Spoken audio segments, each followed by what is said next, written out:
Turabashuhuje bavandimwe nshuti bakunzi ba Fidel Online TV, tubahaye ikaze muri bino byegeranyo tugiye kubakorera igitaramo cyaraye kibaye ku itariki 23 kikabera ku itorero rya Gitovu, cyahuje amakorali atandukanye, harimo korali yari nyiri igitaramo Salvation Hope, korali ibarizwa ku itorero ry'Abadiventiste b'umunsi wa karindwi rya Gitovu, bari kumwe na korali Abatahajuru, korali nziza mukunda cyane ibarizwa ku itorero rya Munanira hariya mu ntara ya Ngoma A, ndetse twe turi kumwe n'amakorali atandukanye, harimo korali New Family kwaya yo mu itorero y'Abadiventiste b'umunsi wa karindwi rya Gitovu.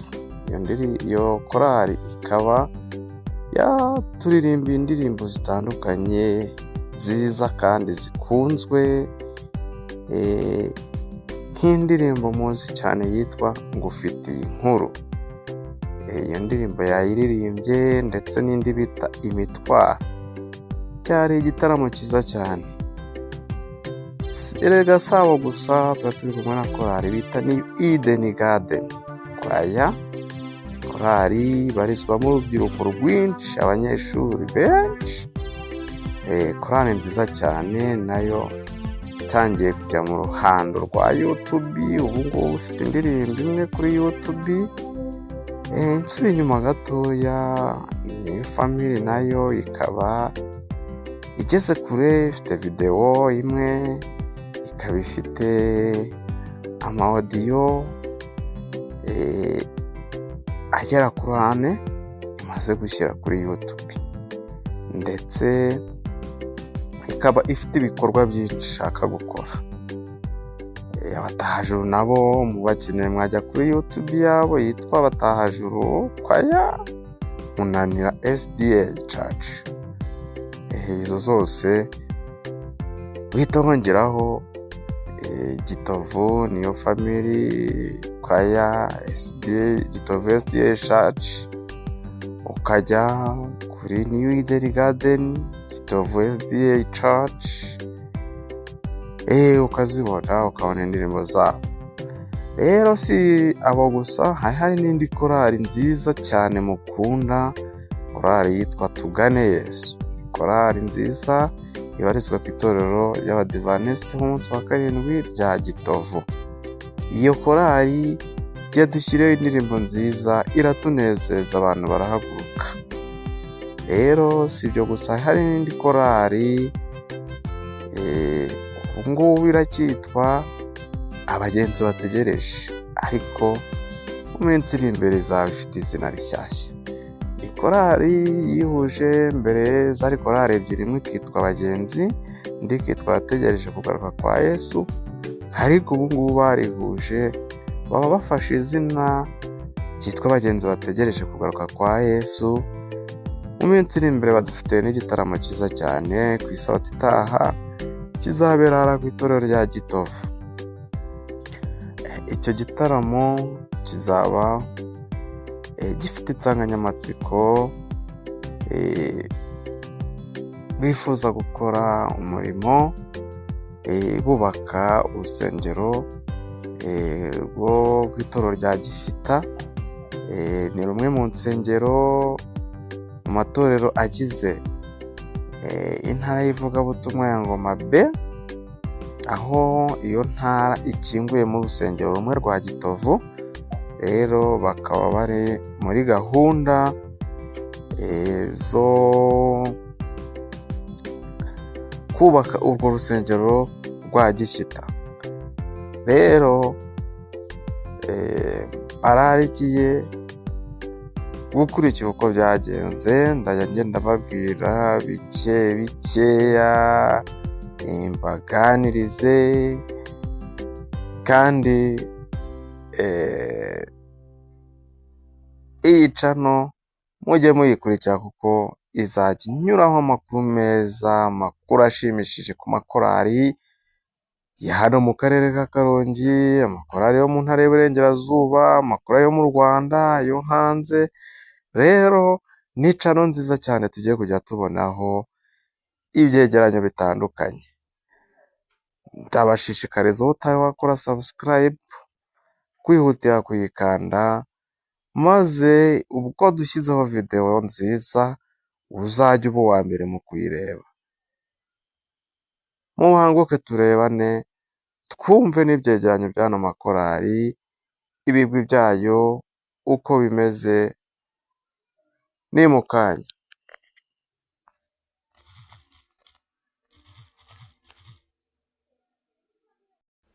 Yes, turagarutse nanone dukomeza kubabwira uko igitaramo ejo cyagenze.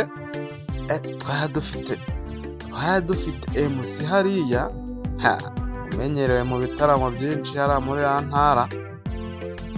Ni MC dukunda cyane kandi atajya bura mu bitaramo. Amaze gutsinda kambere, MC Ndahimana Jean Eric yari MC wa kiriya gitaramo, yarabiryoheje, biragenda biraryoha. Abantu baze ko biriwe mu rusengero bataha saa 10, bariyirije kameme, bariyirije. Igitaramo cyararyoshye, ayobora ibitaramo, ararangije akajya avuga ibikorari kaza kuririmba kaza kuririmba nta mwizero z'indirimbo bari buririmba uko zingana. Korari yarangizayo niba yarabaga yaganiriye na MC, ntago mbizi, ariko yarazaga ikaririmba, yamara kuva ku rubyiniro, yamara kuririmba ikava ku rubyiniro, indirimbo zayo ikaziririmba igahita ifatiraho ikagenda, hakaza indi. Ariko wumve ko nta mwanya wigize n'umwe ucika, myanya yose, igihe cyose, nta munota n'umwe wigize utambuka. MC yabaga ari aho ngaho, ariko ureba agahita ahamagara korari. Nanone korari, nta korari yavaga aho ngaho indi itari yahagera. Uriya muco ni mwiza, mukwiriye kuwiga mwa makorari mwe mutegura ibitaramo. Uriya muco namwe batumiye mu bitaramo mugomba kumenya ngo korari irava kuri stage, natwe twahageze. Nta mpamvu yuko MC ahagarara kuri stage akongera kwibutsa ngo nkeneye ngo ya korari ngo nize ngo itangire ririmbe, kandi yari yabibabwiye indirimbo muri buririmbe, ababwira uko bigomba kugenda. Rero amakorari, inshuti zanjye mwese ndabakunda, ariko ndabasaba ko mugiye kujya mukora kinyamwuga. Ejo barabikoze kandi byarakunze. Korari yavaga ku rubyiniro, yindi ikaba yahageze. Ntazakora muvuga ngo ntizisirimutse, zarabikoze. Kumva korari iri gusoza indirimbo ukajya kubona ukabona indi iraje, ukagira ngo ni korari imwe, ntumenye ko imwe yavuyeho indi yagiyeho. Rero dukwiriye gusirimuka tukaba abantu beza, tukamenya gukora ibintu bya gisirimu. Dukomeje n'ibyegeranyo by'iki gitaramo cyabaye ejo, hari korari nanone mugiye gukomeza kumva muri background. Iyi korari niyo nakomeje mbabwira, yitwa Batahajuru. Ifite indirimbo nziza cyane bita Imiryango, ari nayo muri kumva. Indirimbo irakunzwe buriya. We muririmbyi uri kunyumva, nujya guhimba indirimbo jya ubanza uvuge ngo iyi ndirimbo se ngiye guhimba izagiraho inkura abayumva, ntabigiraho inkura cyangwa ndi kwishimisha. By the way, iyi ndirimbo irakunzwe kugera n'aho abantu b'abanyarwanda banyapolitike nabo bayikunda kubera ko ikebura ababyeyi, ikebura abana, ugasanga nyine hari uburyo umubyeyi ayumva akafatisha barahanze tu. Rero gerageza nujya guhanga indirimbo nawe uyihange nyine wumve ko hari ego irimo, ko kuririmba ejo umwana wawe yavuka kubaza ko mama cyangwa se papa iyi ndirimbo mwayihanze cyangwa mwayihimbye musinziriye ni ibintu byabagwiririye. Wowe hanga indirimbo izamye amateka. Rero tujya tugira indirimbo zimwe abantu bifuza isi za karahanyuze bakagambage baririmbye, aririmba indirimbo we ayirimba muri 1940, none kugera n'izi saa iyo ndirimbo iracyari kuri top. Kubera iki se wowe utahimba indirimbo nk'iyi ngiyi ikajya kuri top ku buryo n'uwo uzavuka mu myaka 100 azavuga ati nshaka indirimbo bita umuryango y'abatanga imunanira yahimbwe 2025 mu kwa gatatu.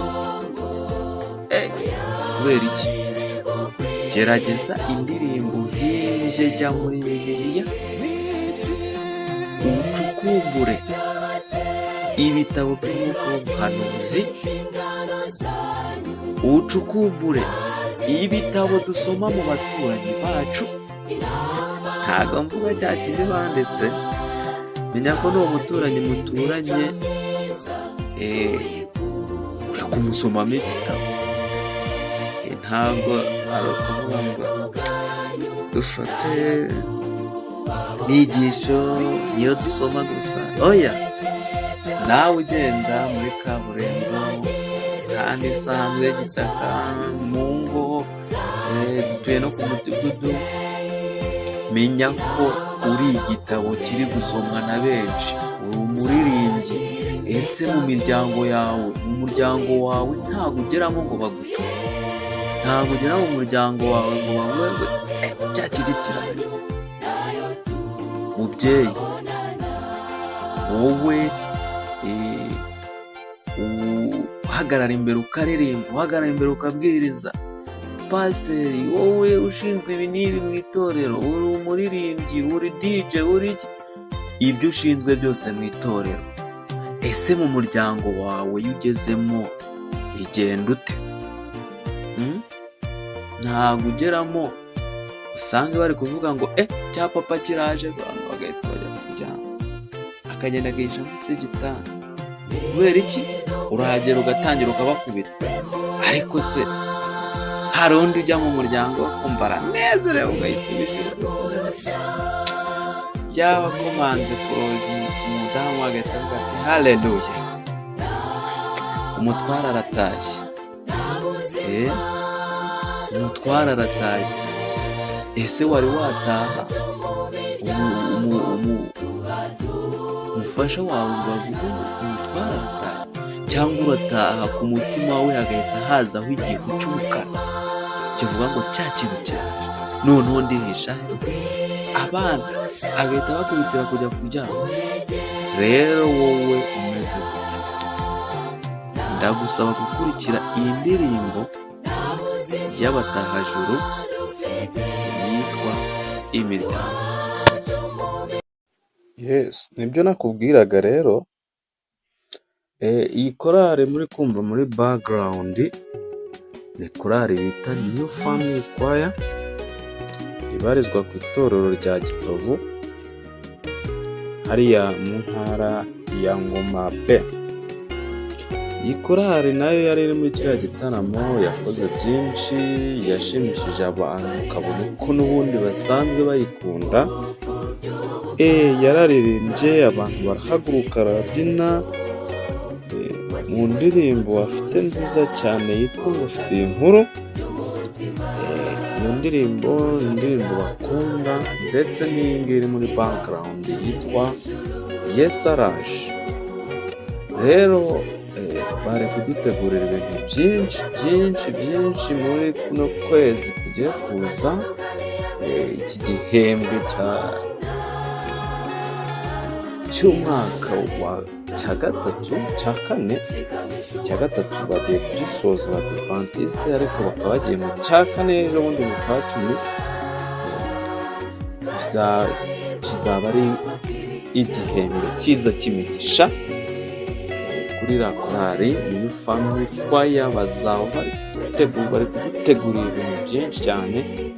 Rero ndabaraka muzaze bakurikire kuri ya YouTube channel yabo.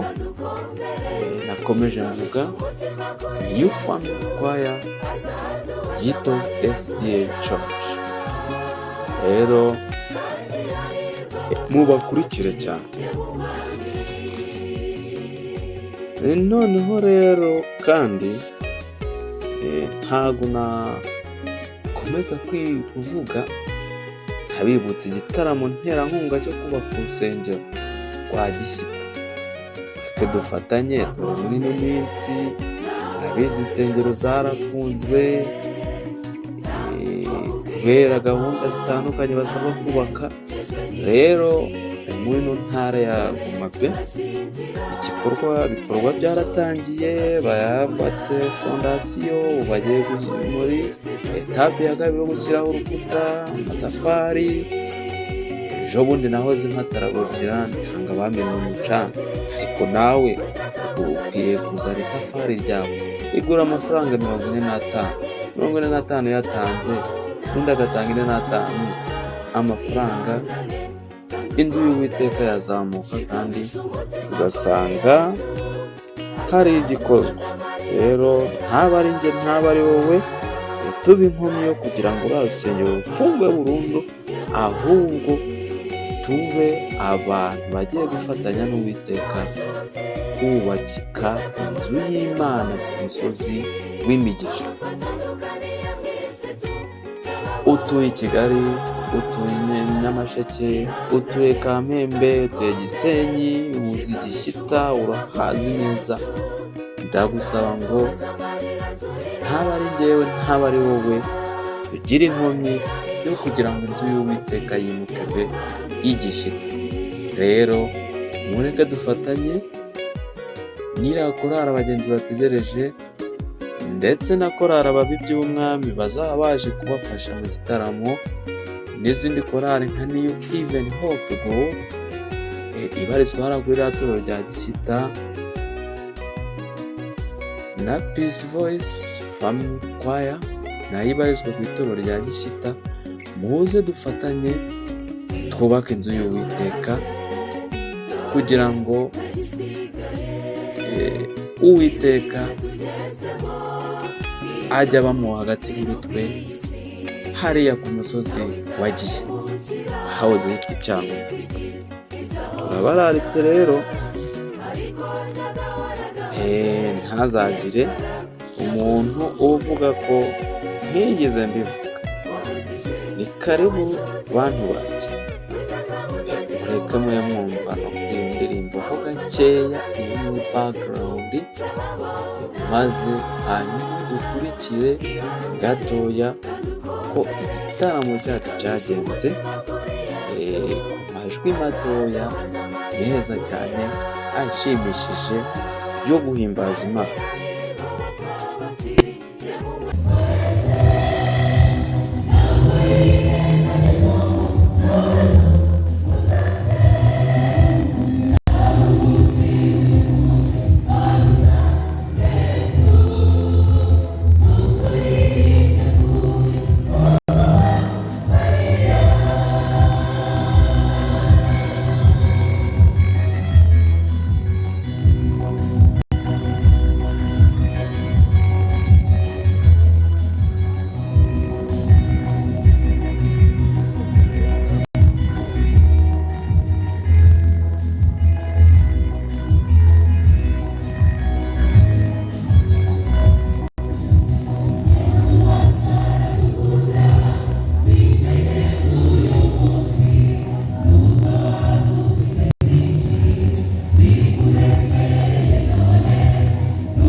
mbashimiye uburyo mwakurikiye iki kiganiro kandi mbararikira gukanda subscribe ndetse na share, like na comment kugira ngo ubutaha tuzabashe kongera kubagezaho ikiganiro cyiza gitomoye. Ndajya mbagezaho ibintu byinshi cyane, ndabakunda, muri abantu banjye, ndabemera pe. Imana ibaho umugisha, kandi ubwo turi mu ntangiriro z'icyumweru, bamwe bari gusoza icyumweru, muhezagirwe, mugire amahoro n'imigisha. Imana ibaho umugisha.